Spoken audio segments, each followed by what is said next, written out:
আসসালামু আলাইকুম বন্ধুরা, সবাই কেমন আছেন? দেখেন কি সুন্দর পুকুরটা, তাই না? এই পুকুরে অনেক মাছ আছে জানেন।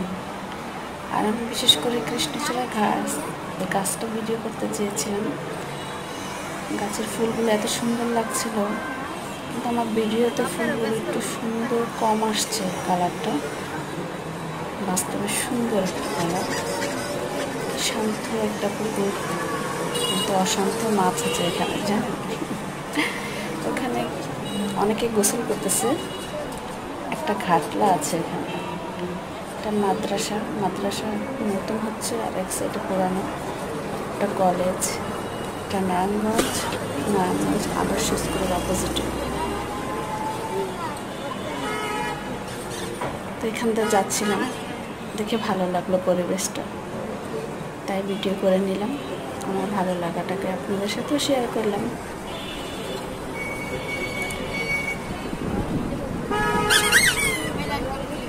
কি সুন্দর লাগছে তাই না বন্ধুরা?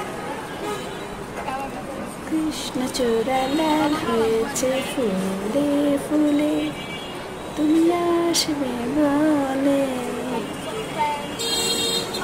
গাছটা দেখলে কৃষ্ণচূড়া গাছ, আমি গানটা গুনগুন করে দিচ্ছি, তো একটু প্রকাশও করে ফেললাম। দেখেন পুকুরে মাছ দেখা যাচ্ছে। এখানে কী দেওয়া হচ্ছে জানেন? ফুচকা। কারণ মানুষই শুধু ফুচকা খাবে তা কী করে হয়, মাছও ফুচকা খায়। দেখেন কি সুন্দর ফুচকা খাচ্ছে, খেলা করতেছে, মনে হইতেছে একটা বল পেয়েছে, খাবারটা খেতে চাচ্ছে। খাবারটাকে খেয়ে গিলে ফেললো না, না ওই যে আছে আরেকটাও মাছ দেখা যাচ্ছে, দুইটা মাছ দেখেন। এটা ওর মনে, ওয়াও দেখেন খাবারটাও গিলে ফেলেছে। আর একটা মাছ তো ট্রাই করতেছে, দেখেন ও আবার যাই ও মাছটাকে বিরক্ত করতেছে। কি সুন্দর তাই না? কেমন হয়েছে ভিডিওটা সবাই জানাবেন, বেশি করে শেয়ার করবেন, কমেন্ট করবেন, লাইক করবেন, আর সাবস্ক্রাইব করতে ভুলবেন না। আল্লাহ হাফেজ।